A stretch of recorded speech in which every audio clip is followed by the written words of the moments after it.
Hello everybody. Today a fifth look at Sanrenmu pocket knives.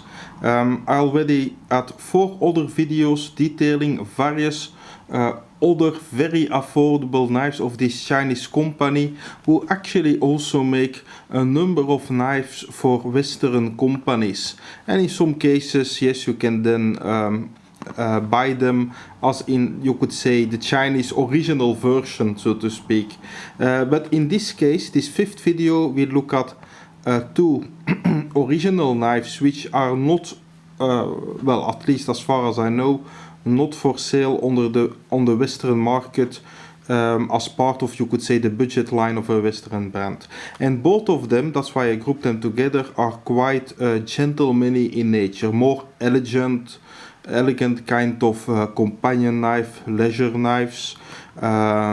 So absolutely not tactical in nature, more something nice to have with you to do little practical things. And interesting is that compared to all the other ones, this one here, that is the AOH02, is the first Sanrenmu that I have, which is actually a slip joint, so but a modern style slip joint, so it doesn't have a lock.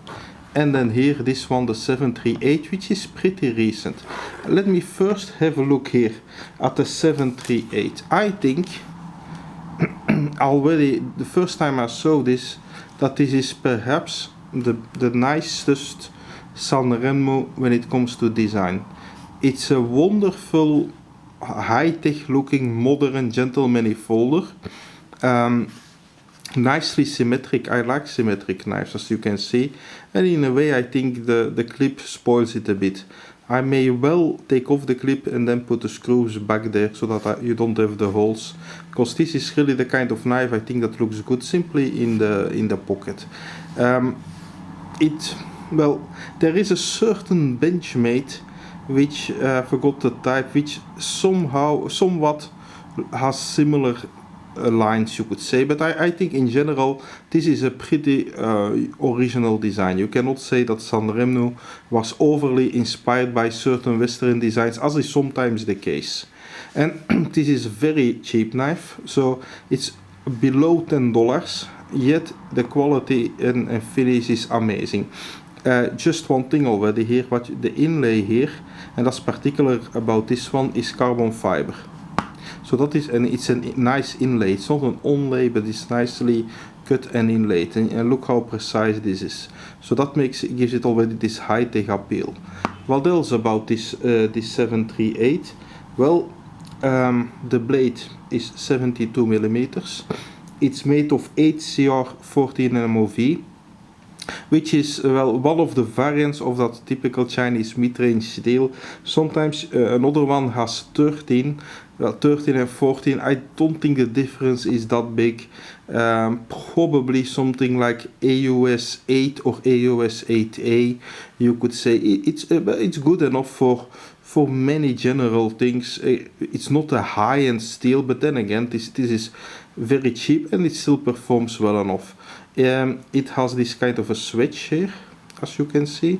So it's a false edge, but with this together with the drop points makes it quite elegant.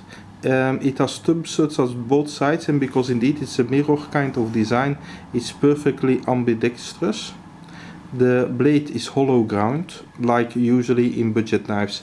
Hollow grinding is typically one of the simpler things to do. It has a stainless steel frame, and which in my opinion is really nicely done, with here space for a lanyard should you want that. The weight is 76 grams, so you feel it, but because of the steel, but you cannot really say that you suffer from the weight. So the total length is 160 when you 16 centimeter long. What else? Well, some of the nicer things there. Well, I already mentioned the lovely inlay of the carbon fiber, following quite a complex pattern, you could say. So it's really well done. There is a spacer here, probably some G10. It's a bit a pity that's not an open construction. I think this would have been even better open, the look. But what is also good you can see here the liner look is a bit purple bluish. So in fact, indeed, the two liners, and including the one with the lock, are anodized, which well, somewhere between purple and blue, you could say. And it actually, in my opinion, it adds to the modern class of it all, and very nicely done. There is jimping, but not on the blade itself.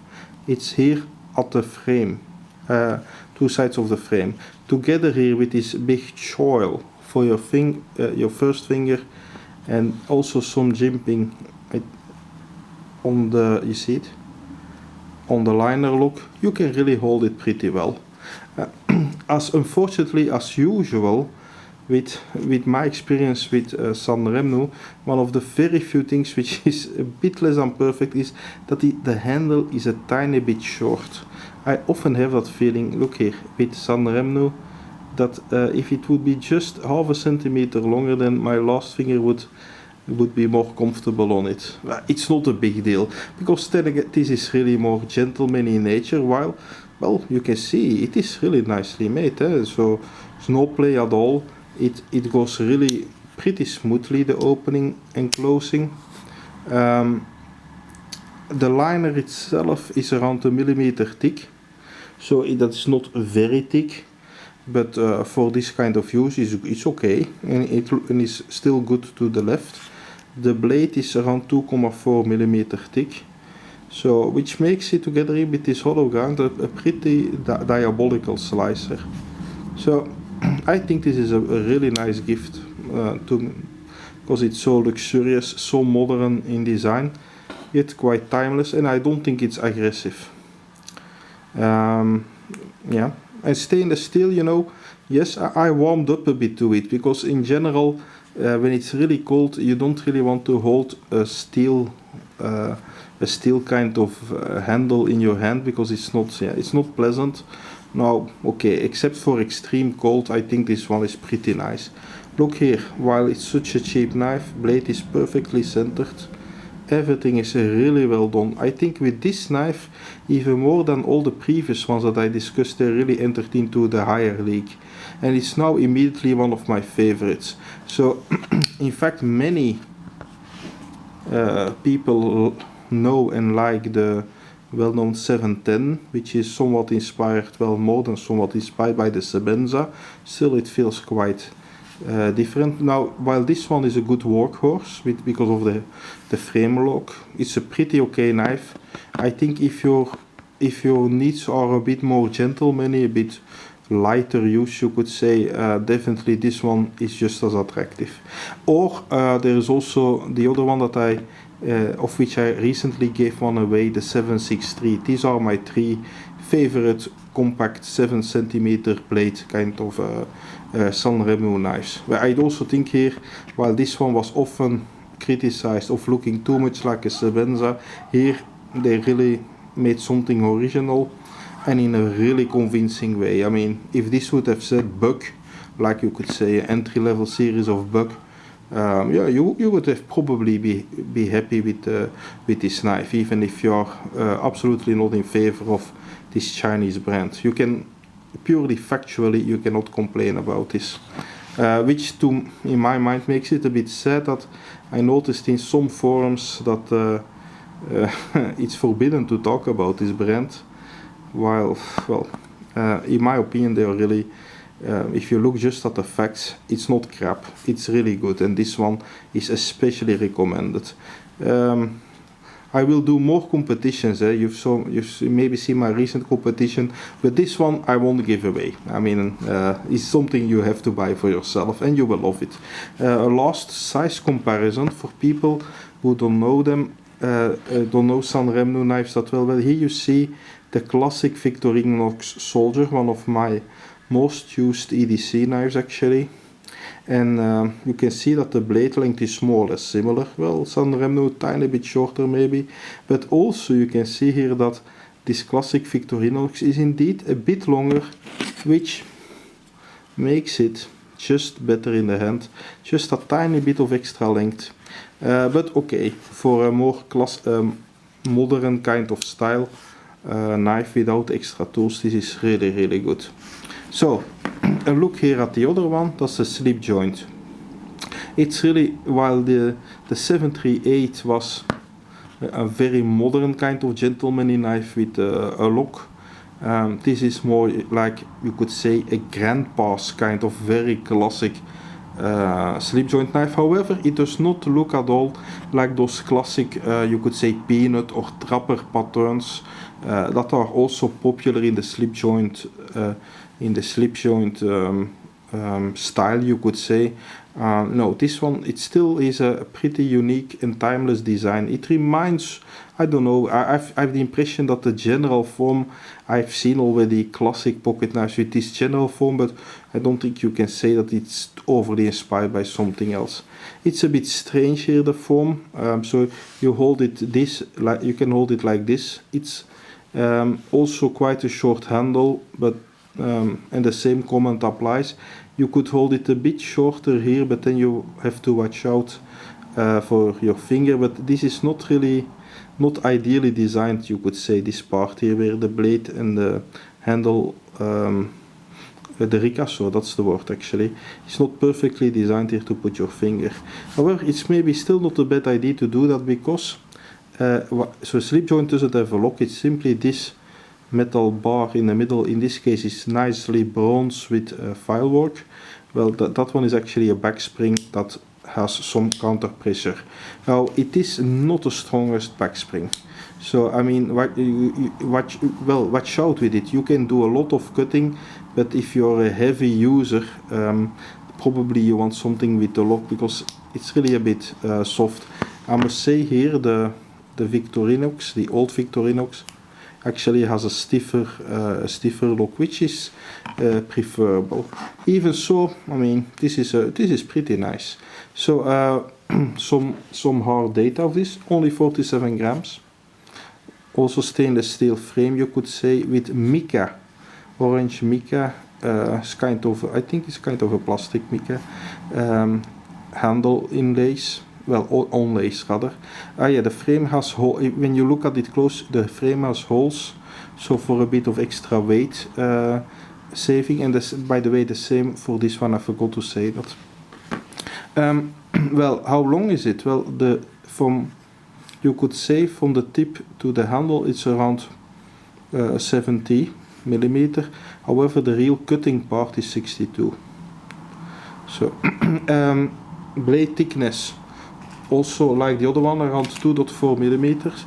I noticed that most Sanrenmus have this thickness, while many Western brands have often a thickness of 3 millimeters, which makes them a bit sturdier. These Chinese knives often have 2.4. Yeah, you could say indeed that's a bit less sturdy, but considering the usage, which is gentlemanly leisure kind of knife, it doesn't really matter that much. And the undeniable advantage of a thin blade is that it simply slices better, which is good when you use this on food, for example. I must say, in general, pretty well made, pretty nice. Well, here there is I on purpose didn't clean it up. There's a bit too much grease there, around the pivot. They could have done that a bit nicer, but okay, you find it also in Western brands. You can also put a lanyard there, but a lanyard on a gentlemanly knife is a bit strange. Here the same. In this case still you could argue, because the handle is a tiny bit too short. A bit of cord there is a bit nicer to handhold it, and with this kind of modern design, a lanyard can still look reasonably okay, while in general I don't like it too much. On this one I think it would look a bit strange. I do like that this one doesn't have a clip, doesn't fit this kind of knife. It's nicely symmetrical, ambivalent thumb studs, you could say. And same with this one. I think it would have been even better if this one didn't have a clip, but I said that already. So this one, yeah, pretty nice gift also. Nice gentlemanly thing, absolutely not aggressive. The file work here on the back spring, you could consider that as a bit of jimping, but it's not really the kind of knife that where that extra grip, you know, is that important. Same here, the Mecha doesn't really offer any grip. It just it is plastic, but with a nice color. I think you can also get it in a blue kind of translucent plastic. So I mean, yeah, so already 5th video on Sanrenmu knives. Probably it will take a bit longer for my next video on them. Let's see if they bring all the really nice designs from the ones that they have. In general, the ones that I was most curious about, I covered all of them in my 5 videos, so it's more if there is anything new.